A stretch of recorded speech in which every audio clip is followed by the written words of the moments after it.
Quickly, medics and police rush to the address of an abandoned house deep in the woods. Upon arriving at the scene, officers notice multiple graffiti markings, including apparent satanic symbols. Soon after, they identify the caller as Wayne Roper, a friend of Katie who leads them into the basement of the abandoned house. There, officers find a large concrete box sealed with plywood. When they remove the cover, they're met with a horrifying sight. Katie's body lies inside, with a knife pierced through her neck and 16 stab wounds across her body. The lack of struggle and the state of her clothing, with her shirt pulled up and her lower clothes missing, suggested a sexually motivated killing. All of these details point detectives straight to Wayne as their first potential suspect. But what they don't realize is that this is exactly what the killer wants them to think. Every detail of the scene has been arranged to send them chasing the wrong lead. Without realizing it, detectives have walked straight into the killer's setup. As the night went on, forensics revealed chilling details. Katie's body had been dragged to the basement, and her phone was found submerged in water to destroy it. Wayne is detained and brought in for questioning. At the moment, detectives believe they have their killer, and they're ready to push for a confession. Wayne, I'm sorry to keep you waiting, brother. Hey, buddy. What's your name, pal? Franklin Wayne Roper. I'm sorry? Franklin Wayne Roper. You Franklin or Wayne? Think about it. At this point, Wayne believes he's been brought in to be questioned as a witness after the heartbreaking discovery, unaware that detectives are already convinced about his involvement in the murder, and any statement he makes might be used against him. I think you know why you're here, right? Yeah. Okay. Tell me how did you meet Katie? Just from the time you met her, kind of what your relationship was, and leading up until, 11:30 or so last night, okay?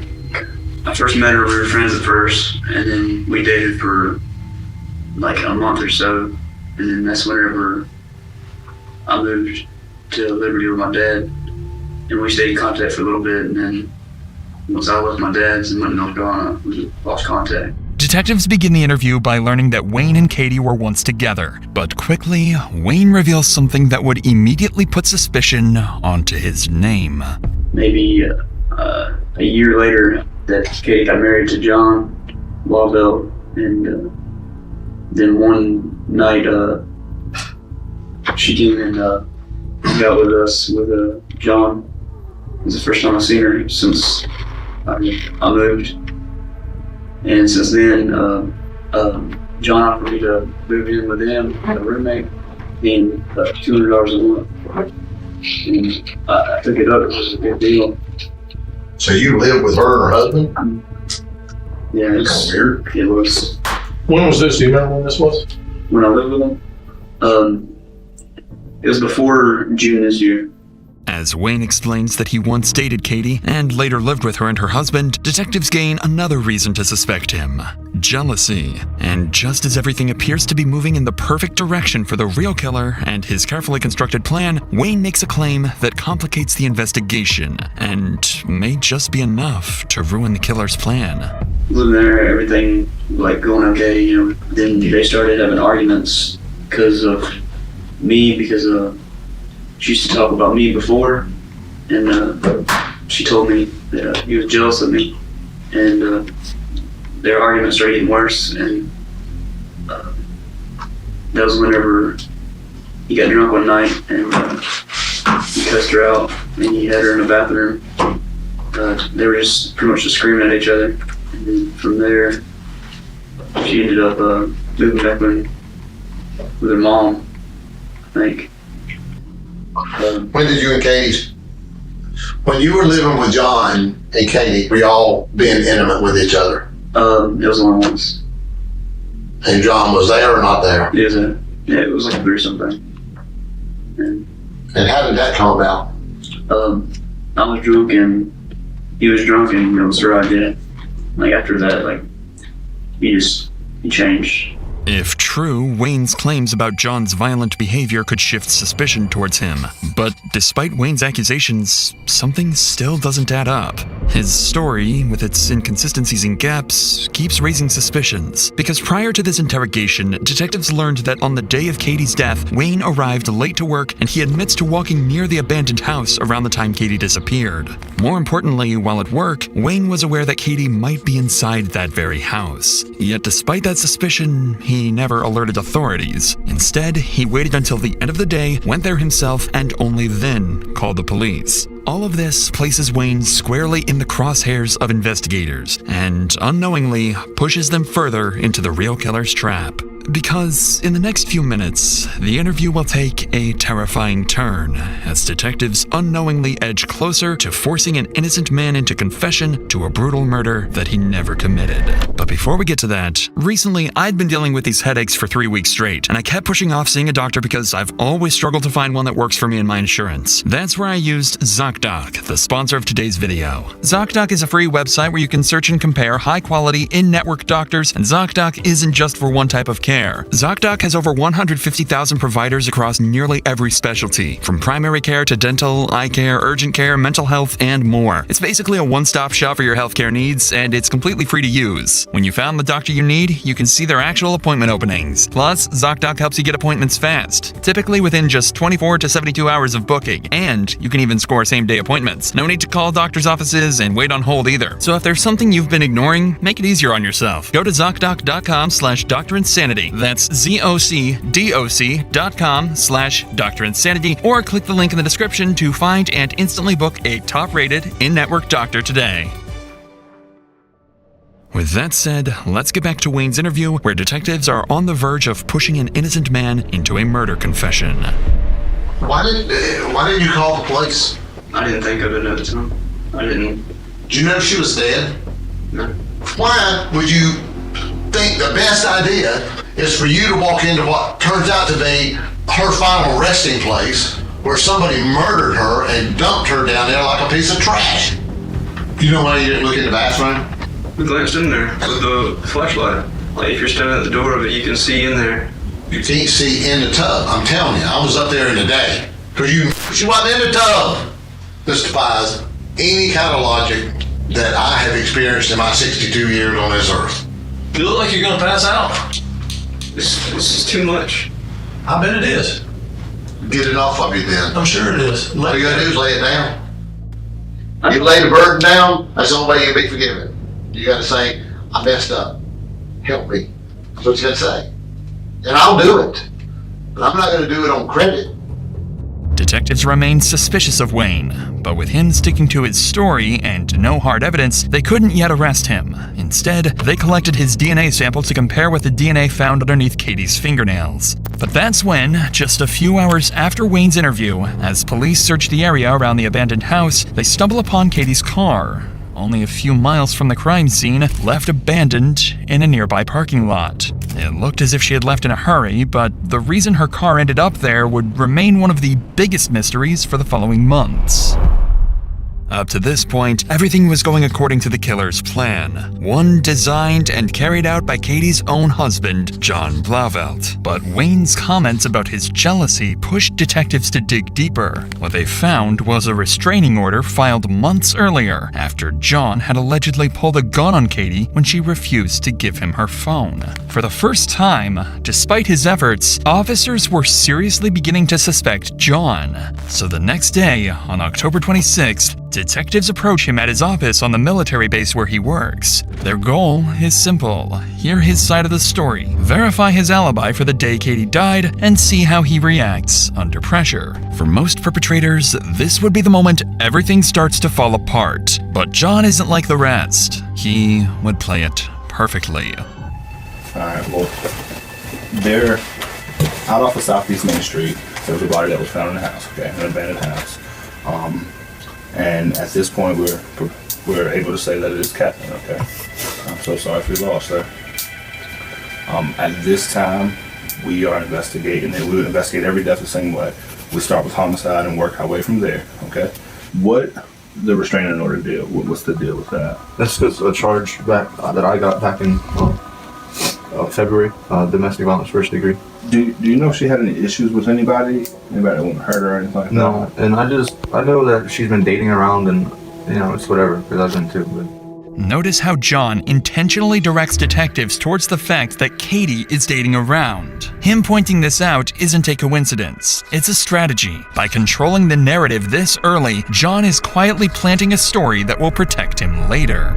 Did you work this Monday? Mm-hmm. What time did you get off Monday? like 2:30ish, 2, I don't know. Did you stop anywhere on the way home? Mm-hmm. Let me ask you this. Why were you looking for Katie? For Cheyenne. Cheyenne's destroyed right now, and I'm just trying to help her out. Who do you know that would want to do harm to her? Not nobody. Do you know there's a guy that used to live with you, redhead fella? Redhead? Yeah. Wayne? Yeah. Mm-hmm. What's his story? Just regular dude. Good guy. Friends with him. Mm-hmm. What do you do for the Army? Well, right now I just sit in this office, small office right now. Because of the civil investigation, all of my recruiting duties have been suspended. Are you familiar with this abandoned house? Yeah. Okay. That's the spot. What's the It's a spot? hangout spot. Am I being charged for the crime? Because he's recording me, and I'm not comfortable with that. No. And if I am, I'd like to contact a lawyer. Because this is uncomfortable. Okay. You're not being charged Okay. with the crime right now. As the interview ends, John does something counterintuitive. He defends Wayne, the man he's secretly framing. It's a manipulation tactic known as reverse empathy. By showing compassion, he makes himself appear harmless and trustworthy. John's first interrogation had gone almost perfectly, leaving detectives with little they could use against him. Still, they couldn't shake the feeling that something was off. With no evidence to hold him, he was let go, and officers would turn to those closest to John and Katie, their friends and family, unaware that John had already influenced them. Detectives started with Crystal, Katie's best friend, and at the time, also John's roommate. John knew exactly what to expect here. In his interrogation, he had already planted the idea that Katie was dating around, and Crystal, being one of Katie's close friends, also knew about her dating habits. His hope was that she would unknowingly reinforce this misdirection, steering suspicion towards anyone but him. Alright, October 28th, 2016, 4:47 p.m., Cincinnati Police Department. Like I said, all I asked is that you don't tell John you're up here, and he's not the only suspect. You know, there's other people we're talking to and questioning. So, has he made any statements about, if I go to jail for Katie's murder? He's just, he said that, it sucks for him because he feels like he's gonna get in trouble for it. But, he's like, I didn't do this, I'm tired of people coming after me. Right. See, me and John actually really do get along. You know what I'm saying? I'm not gonna lie about him at all. I'm gonna tell you the straight up truth. If he's acting weird, I'm gonna tell you, but he wasn't. I was thinking last night about it. I really was. Just maybe a split second thought that it could have been John. But ever since Katie's gone missing, he's made sure that there was more than one person around him. At the time that Katie died at 8 o'clock at night, all three of us were sitting in the living room. From 5 o'clock when he came back home till me and my boyfriend left for work the next morning, he was there. Notice how Crystal mentions that John got home at 5 p.m. and stayed there the entire evening until morning. It's a detail that would later turn out to be part of John's manipulation. So, if you had to take a guess at who killed her, I don't know because I heard a lot of things, and I know she had a tender, and I know that she was dating a lot of people from, Cheyenne telling me that she took a lot of people down in the house. I didn't even know the house existed. What were John's feelings or thoughts toward Katie to you? I know that he loved her. I know that he still does. He's mad because of what Katie is accusing. He held the gun up to my head and stuff like that. And just by the way she was talking, I knew she was lying. Because that's what she did. Me and her used to get each other in trouble all the time in high school. That's what she would do. She would lie, Alright. I think we're done. anything? Just as John hoped, Crystal's account added fuel to the idea he had planted. By emphasizing Katie's dating life, she unknowingly fed into John's narrative, suggesting the threat may have come from someone she was seeing, maybe even Wayne. Next came Catherine, John's ex-wife and the mother of his child. He had already made sure she wouldn't say too much. Fear, and their shared child, would be enough to keep her quiet. This is Investigator Hawkins. Hey, how are you? Nice to meet you. With you being married to him for 7 years, with the drinking, greed, and sober, has there been any violence between the two of you? I mean, I'm not here to go and arrest him for something that happened, I know. 10 years ago or anything like that. But I just don't want to go into anything that had to do with us, because that doesn't have anything to do with what happened between him and Katie. I mean, it's not that you're incriminating yourself. He's a good guy. I mean, I'm alive, gotcha, but I would assume I wouldn't be if he was that crazy. Well, you never know. Only takes one time for somebody to snap. No, but he's never snapped with me for some reason. Plus, you two have a kid together, so Yeah, there's that, maybe that but, has something to do with it. mm-hmm. All right, I'll give you a business card with my phone number on there. Okay. All right, thank you very much for coming here. I appreciate it.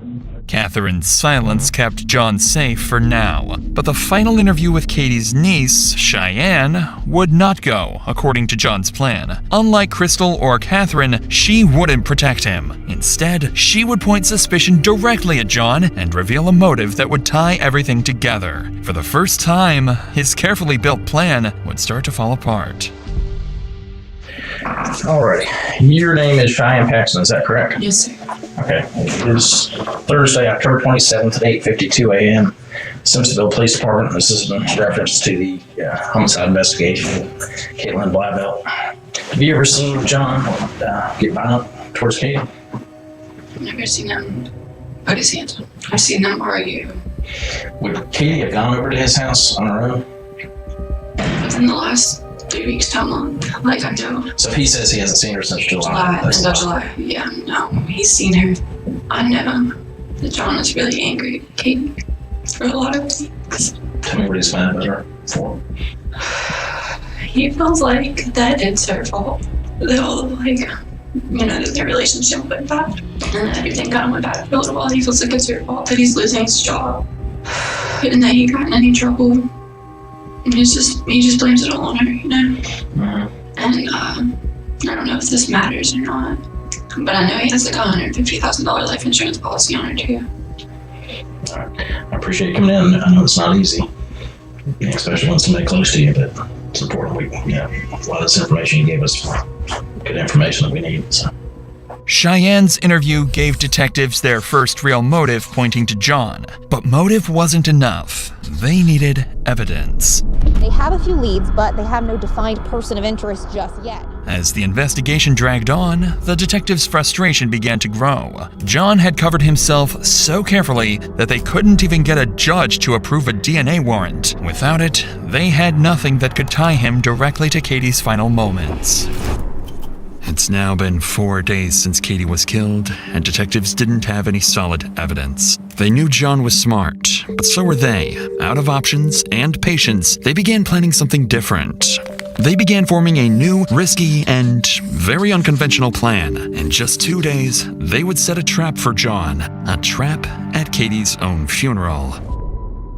In the days leading up to the funeral, detectives stayed ready. While they waited, Katie's family mourned and tried to make sense of what happened. 22-year-old Katie had spent the past year working at PetSmart, surrounded by animals she was saving and taking care of. She was easygoing and warm, quick to make friends, and close with her family. But her peaceful life from just days earlier would make what was about to come only more unsettling. As the day of the funeral came, detectives entered the funeral home early, working quietly before guests began to arrive. They positioned hidden cameras around the room and secretly wired the space for sound. Everything inside the funeral home looked normal, but in reality, detectives controlled every detail. They placed cups of water and other drinks where guests could easily reach them. The plan was simple. Get John to drink from one of the cups, catch it on video, collect his DNA from the cup, and compare it to the DNA found on Katie's body. On October 30th, the day of the funeral, detectives set their plan into motion. But what their cameras are about to capture goes far beyond anything they expect.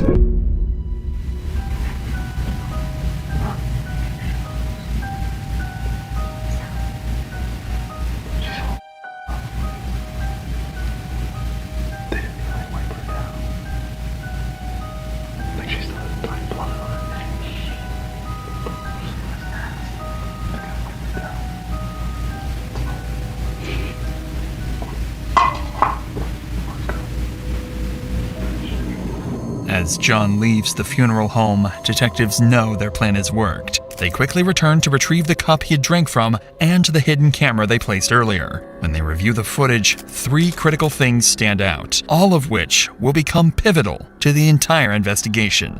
The first is exactly what they were hoping for. John drinks from one of the cups and leaves it behind, giving detectives the evidence they need to collect his DNA without a warrant and compare it to the samples found on Katie. The second detail is something they never expected. The footage captures John walking up to the casket, taking pictures of Katie's body while making unsettling comments. And the third, perhaps most unsettling of all, is that John isn't alone. Standing beside him is an unidentified young woman who quietly tells him to stop taking pictures, then giggles moments later. Her behavior immediately drew attention, and detectives decided to collect her cup as well for DNA testing. And when they began digging into her identity, they discovered the woman was 17-year-old Hannah Thompson, a friend, and more recently, John's new roommate. They also learned that she had once been close friends with Katie.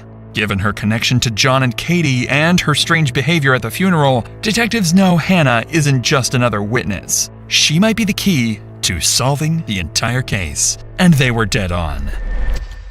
At this point, detectives have interviewed Wayne, John, and people from both John and Katie's circle. They also collected crucial evidence and leads, and now believe that Hannah, the 17-year-old who lived with John, could be the key to uncovering the truth about Katie's murder. The next day, on October 31st, a week after Katie's death, detectives approach Hannah and bring her in for interrogation. If anyone knows what really happened, it's her. When was the last time you saw Katie? Like a few months ago. What was your feelings towards her? I mean, I've always seen her as like a friend because like I lived with her for a little bit. Right. So is it fair to say you're on good terms with her when she was killed? Mm-hmm. Okay. Did you end up going to her visitation Saturday? No, I didn't. Okay. So you didn't get to say goodbye to her? Mm-hmm. John, I think, went there Sunday, right? Mm-hmm. Okay. You didn't get to go with him? I went with him, yeah. I didn't go Saturday though because her family doesn't really like me because of her niece Cheyenne. Yeah. Yeah, we were kind of like off and on friends, and I think she might have said something about me that her family didn't really like me. Did you go in the room and pay your respects, or how did that go? It was hard. It was really hard. How long did you stay in the room with her casket? Like 10 to 15 minutes. What did y'all talk about while you were in there? We didn't talk at all. Nothing? Mm-hmm. We just see each other like moments, I guess. John ever take his cell phone out and take a picture of her? No, he didn't. You sure? Mm-hmm. Or you can tell me. Some people do that. Yeah, no, he never took a picture of her. Watch Hannah's behavior closely. As the questions get more direct, her eyes start darting between the detectives. She fidgets with her hands, picks at her nails. Her whole demeanor shifts. It's clear she's getting nervous, and the detectives can see it too. So while you were in that room, you two never talked at all? Mm-mm. I kind of rubbed his back a little bit. I told him that it was okay, but other than that, we didn't really talk. Was he crying? Mm-hmm. Were you crying? Mm-hmm. It was just hard, like seeing somebody like that. I bet. Okay. Monday night at some point before you went out, you guys carried out a bag of trash to your car, or to his car, right? I don't remember. Okay. So you don't recall carrying out a trash bag or him cleaning anything up? Mm-mm. Having to put stuff in the trash? Yes, sir. Okay. On Monday, the day Katie was killed, one of their roommates reported seeing John and Hannah carrying out several bags of trash. At the time, detectives didn't think much of it. It felt like a small, irrelevant detail with nothing to back it up. But now, with all this new information coming together, that statement suddenly stood out. It was another piece of the puzzle, something they could finally use to put more pressure on Hannah. Just so you understand, we've been working this case steady since she disappeared. Right. So there's a lot of these things that we know the answers to. Mm-hmm. I can tell you already, you're lying to me. Okay? You do not want to get wrapped up in catching the murder charge. I'm going to tell you a little something. At the funeral home, we were there. Okay? There was a camera in the room. There was a recorder in the room. We heard everything you guys said. So do you want to go back and rehash that? I don't. It was not easy to see her like that. Is that why there was some giggling and stuff? There's not any giggling. We've been doing this longer than you've been alive. Mm-hmm. You're not slicker than us. You know, you're not going to outsmart us. We've talked to people. This is a murder. You understand that? Yes, sir. What do you think about somebody that would stab a girl in the neck to the point where the knife went all the way through to the other side, and then stick her body like a piece of trash in the basement of an abandoned house to sit there for a day and a half before somebody finds her? Look at her, man. She's right I here. want to look at her. That's your friend. I don't want to do this anymore. Don't want to do what? Don't want to help us find out who killed her? All you got to do is tell the truth. It would be so easy. I can't look at her. Can I? I can't look at her. Can I tell you something? To tell the truth, you don't have to try. It just flows. It just comes out. We're also aware of what people have told us about you and Katie. And they're telling us that you didn't like her one bit.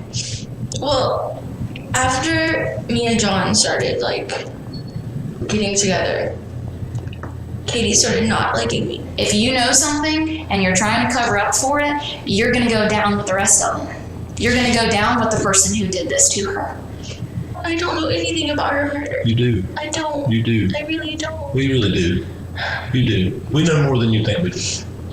I don't want to talk anymore right now. Good luck to you.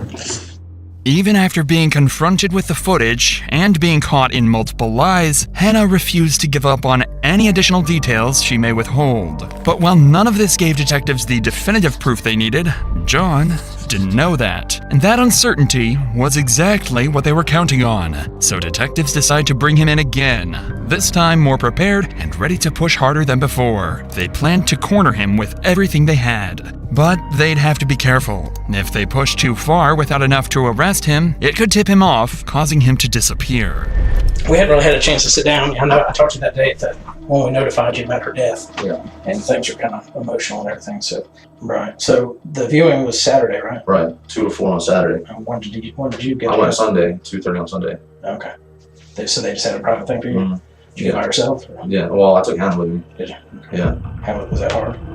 Yeah, because I mean, first of all, there's nobody there but me and her, so we're just kind of standing there staring at Katie's nasty, dirty, disgusting body. I've seen people dead.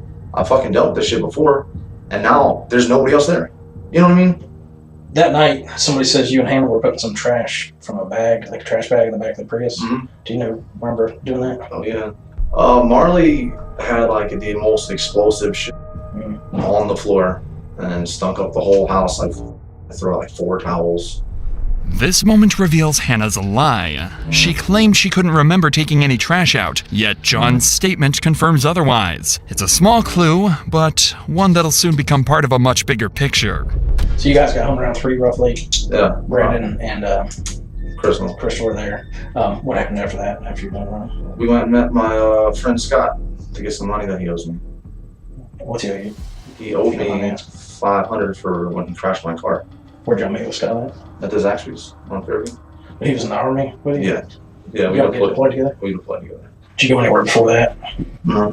This is where John makes his first mistake, mentioning a name detectives have never heard before. Charles Scott, his friend from the military, someone who'd later prove to know far more about the night Katie died than anyone realized. I don't know how much you know about cell phones and stuff like that, but as you go around, your cell phone's constantly searching for signals and stuff like that. So with that said, is there anything, going back to last Monday, is there anything that you've told me that your cell phone records would say otherwise? I don't believe so. What if I told you that your cell phone did ping somewhere other than where you say you were? Then I'd also say that her cell phone pinged in West Virginia. Yeah, that ended up being an AT&T mishap. They plugged in the wrong phone number. Yeah, I don't know. Okay. What if I told you that Charles Scott's phone number pinged in the same area that yours did and not around Zaxby's? When? Monday night. He's got freedom of moving on him. We can call him. We can ask him. Okay. So this Monday night that we were talking about around 6:15, sometime around that time frame, can you think of any reason your phone would show that you were in that area of Augusta Road and White Horse Road? No. Is there any reason you and Charles were talking a lot that evening? Yeah, because that's the night that he was here. That's the night he was available. I'm not looking to offend you, but it's questions that we need to get answered and cleared up. Okay. Did Katie have any kind of life insurance policy? Through the military, yeah. She's automatically enrolled. Okay. Same as my daughter. Would you be willing to take a polygraph so we can go ahead and do that with you and eliminate you and start looking I elsewhere? have to talk to my lawyer about that first. Okay. See what he says, because I don't know about that at all.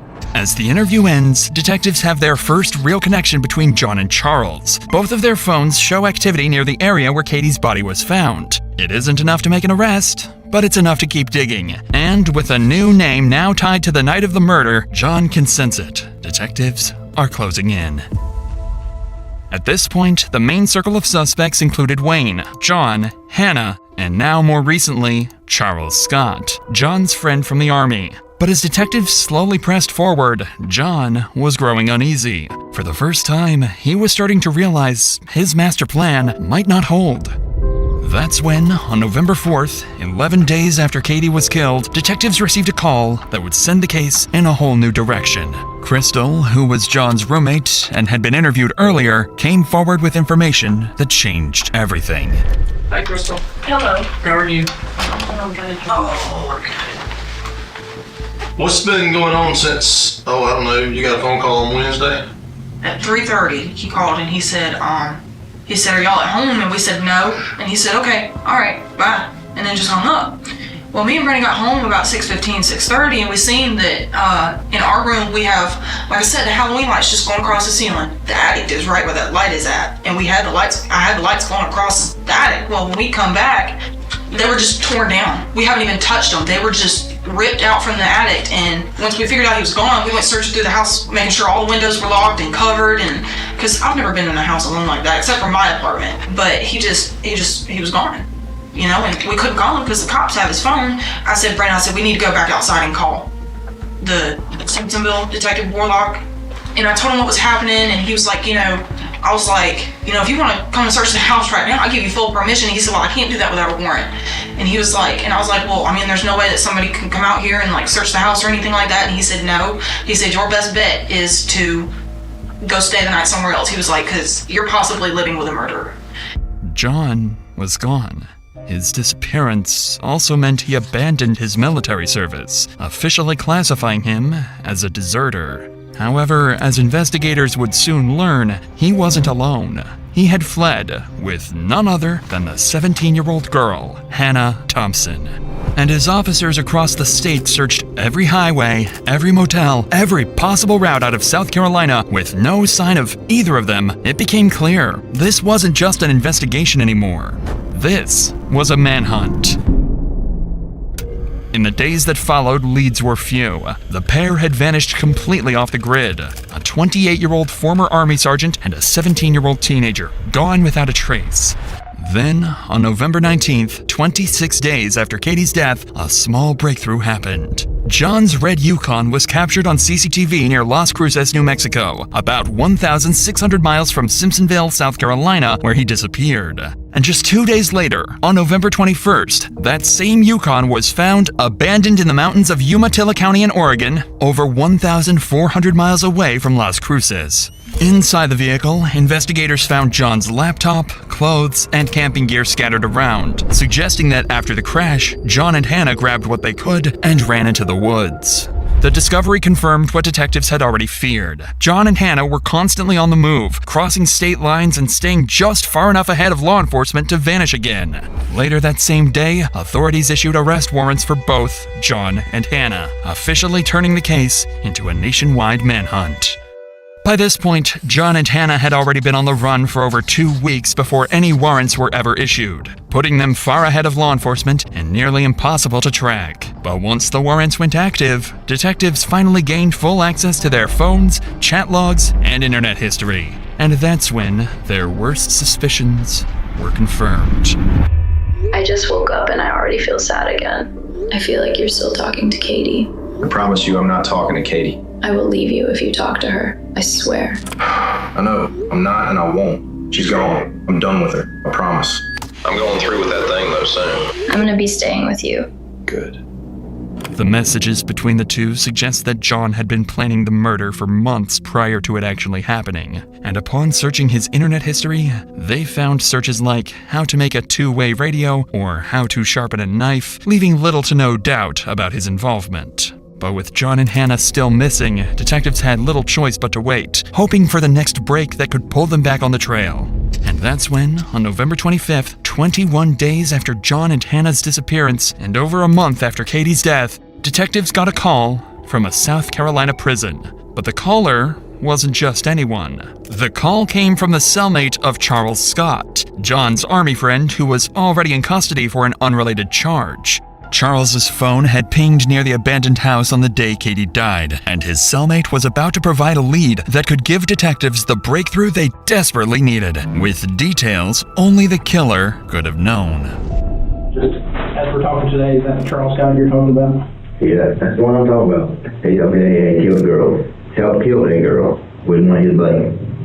Named John, something like that. You know, they had put her in a drug house or an abandoned house, in the basement, in a box.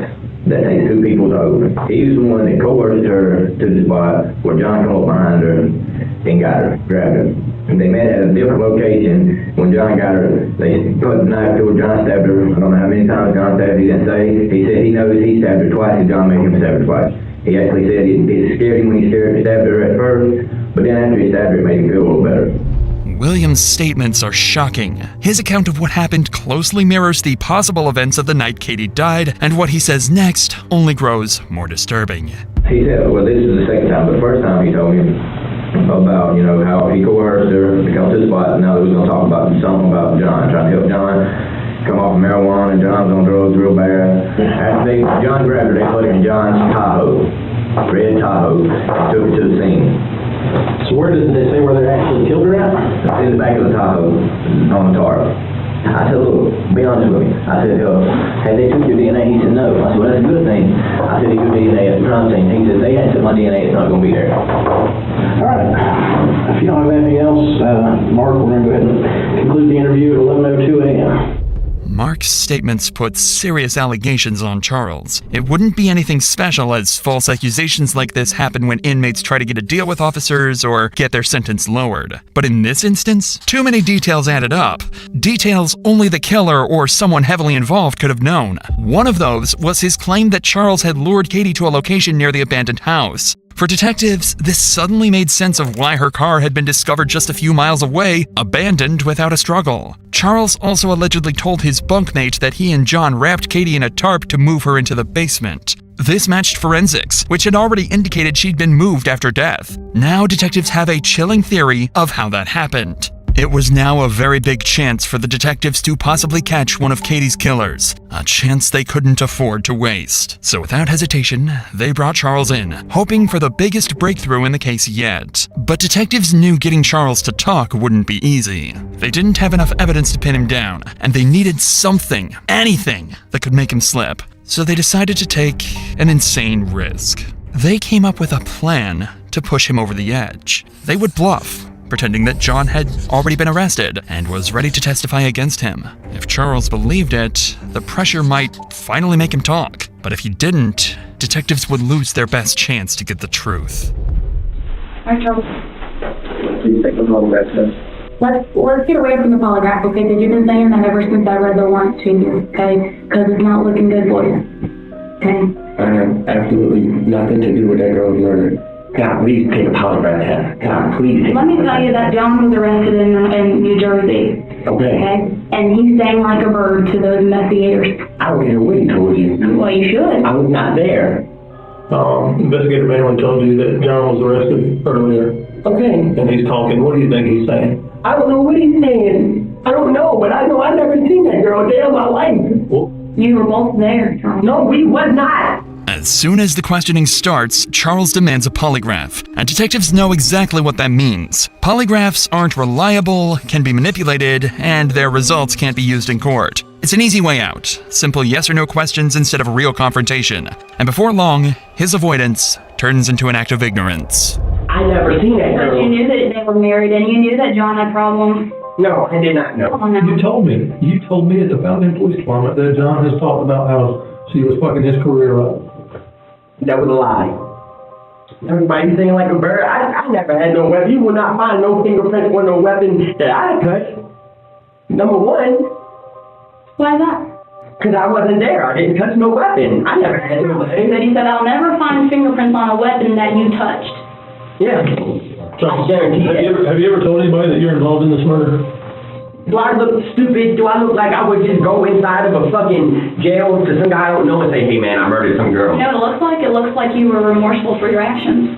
Well, let me ask you this, where's the phone that you had that you communicated with Katie on? Who's Kate? The girl that died? Yeah. I never communicated with her. Where's the phone? What phone? The phone that was used to communicate with the girl the day that she was murdered. Only phone that I had was the one you confiscated and the one at Miss Christie's house. Even after the detectives bluff and revealed the testimony his previous cellmate made about Charles' involvement in the crime, he denied everything. Still, detectives couldn't ignore the phone data placing him near the house or the chilling details from his bunkmate. With no confession, all they could do was wait. Charles's DNA was now added to the samples already being tested against the evidence found beneath Katie's fingernails. And when those results came back, they would finally reveal who was truly involved. Over 2 weeks have now passed since the last lead on the case. With false leads and missing crucial timelines, it was becoming more and more possible that the real killers of Katie would never be found. Until the detectives got a call from Hannah's parents, with information that could soon result in solving the whole case. Hannah had resurfaced, stating she had been abandoned by John and would soon come back to her hometown, so law enforcement would be there, waiting for her. It was now the day when Hannah was supposed to come back to her home. Law enforcement secured all entries to the city, as well as all possible places she could go to. And finally, at 9 a.m., she would be spotted near her family home. From there, she would be instantly detained and taken to the police department for interrogation. For the detectives, it was now or never. That was their biggest chance of finding out what had really happened and who is truly responsible for Katie's death. What was the game plan when you guys left? I don't think we really had one. Like, I guess both of us just kind of panicked, and he decided that he wanted to leave, like, the state. And we, like, drove up into the mountains, and he just got the car, like, stuck in trees, like, in the mountains. So I was like, what are we gonna do? And he said that we would hike. I kind of, like, stopped, and I was crying, and I was like, I can't do this anymore. I was like, I need to go home. Like, he started like yelling at me and calling me names and saying that if I left, like, he was gonna kill me. Then, like, one morning, like, he had gotten up and left, and then I was just like, I'm not just gonna like sit here. Like, I got up and I went to like down the street to like a hotel, started crying, and then I sent a message to my mom and dad. Hannah continued describing their time on the run, doing her best to avoid talking about the day of the murder. It went on for nearly 2 hours, and by then, the pressure had clearly worn her down. That's when the detective would start asking her the difficult questions, causing Hannah to break, revealing everything she knows. Let's go back to that Monday, okay? Because we now have conversations between you and him on Wednesday about he's going to meet up with her, he's going to drink some beers with her at this abandoned house. He says he tries to meet up with her, it doesn't work. But then lo and behold, she's found at that abandoned house that he was supposed to go meet up with her at. Meanwhile, he randomly asks you to drop her off on Woodruff Road, or drop him off on Woodruff Road, and doesn't tell you why or anything. Okay. So can you please tell me what the game plan was? What did he tell you he was going to go and do? He told me that he was just going to go talk to her at work. You drove him over there? He kept telling me, like, every day that, like, it was my fault, and that he did it for me, and, like... What did he say he did for you? He said that... when we were in Oregon at the casino, he like yelled it really loud. He said that he killed her for me. Hannah, was there a plan before this to get rid of Katie? No. Not from you, but did John ever talk to you about getting rid of Katie? Honestly. No. What did he tell you about killing Katie? He just said that like it was really like 40. He told me that the knife broke. He just said that his handle broke.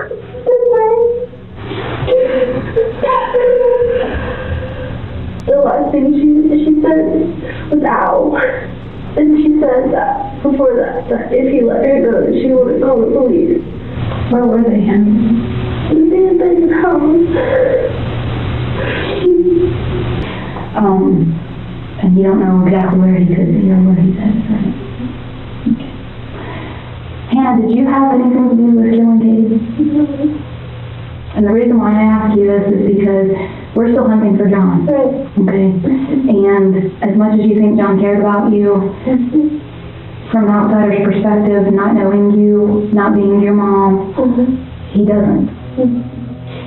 Unfortunately, Hannah's statements proved far less helpful in finding John than the detectives initially hoped for. Although she stated that John confessed to killing Katie and provided some new insights, she didn't know much about Charles's involvement. And while she could be arrested, detectives decided she might prove more useful free. After all, they now had her back in the city and under close watch, which seemed like a small success. What they didn't realize, however, was that this was all part of John's plan. Planting Hannah back in the city to infiltrate the case and feed him exactly what detectives knew, keeping him one step ahead for years to come. Almost 3 months had passed since Katie's body was found in the basement of the abandoned house, and the killer was still out there. But on that particular day, the long-awaited DNA results finally came back, and the results of DNA found under Katie's fingernails pointed to no one else but John himself. With the DNA matching to John, Wayne was cleared, but detectives still believed Hannah or Charles might have helped, or at least knew far more than they admitted. Detectives already knew that John was only using cash and most likely a fake ID, so all they could do at the moment was wait for John to make a critical mistake that would allow them to catch him. But John was careful, very careful. It had been over 7 months since Katie's murder and 6 months since John went on the run, when on May 21st, 2017, investigators received tips and possible sightings of John in Washington, over 2,700 miles from South Carolina, where Katie was found dead, and over 300 miles away from where his red Yukon was found abandoned. Acting on these leads, they canvassed local businesses and retrieved CCTV footage from a parking lot in Washington where John was captured on camera. Unfortunately, despite getting close, John managed to slip away, vanishing off under the radar once again. For the next year, the investigation hit a standstill. It wasn't until September 6, 2018, almost 2 years since Katie's death, when Hannah finally revealed that John had given her his journal and tools to hide, a crucial piece of evidence that would shift the case in a new direction. The journal became a pivotal piece of evidence, revealing John's state of mind and his premeditated intentions. It confirms that John's actions were driven by a deep desire to be with Hannah and his willingness to kill Katie to make that happen. During her interview, Hannah admitted she had been John's girlfriend and that she had been in constant contact with him before Katie's death. She also confessed that she had hidden John's journal, which contained disturbing entries about his obsessive thoughts and plans to escape with Hannah. This was the last significant breakthrough in the case for years. With no new leads, the investigation stalled. Detectives spent the next few years chasing down small tips and piecing together fragments of information, but nothing substantial came of it. The case gradually faded from public attention. Then, in 2022, 6 years after Katie's death, everything is about to change. After over 6 years of dead ends, U.S. Marshals and local law enforcement tracked John down in Oregon. He had erased his past, now living under the alias Ben Klein. Under his new identity, he had started a fresh life, marrying a new woman and leaving his past behind. The arrest felt surreal. John, who had spent so long evading capture, was now cornered. After years of hiding in plain sight, the truth had finally caught up with him, and the case was nearing its resolution. However, the mystery of how Katie was lured to the abandoned house remains unsolved to this day. Her phone was recovered damaged, limiting investigators' ability to access message content and app-based communications. And while rumors suggested Charles Scott might have had contact with her, this was never confirmed. With no physical or forensic evidence tying him to the crime, he was ultimately ruled out as a suspect and never sentenced. In 2022, during an interview after John's arrest, Hannah revealed for the first time that she and John had been in regular contact throughout the years he was on the run, continuing to text and communicate, even after she had returned to South Carolina. This new revelation shed light on her role in helping John evade capture. Finally, on September 20th, 2024, John Blauvelt was convicted of Katie's murder and sentenced to life in prison without parole. Hannah Thompson was charged with obstruction of justice and accessory after the fact, receiving a sentence of 10 years.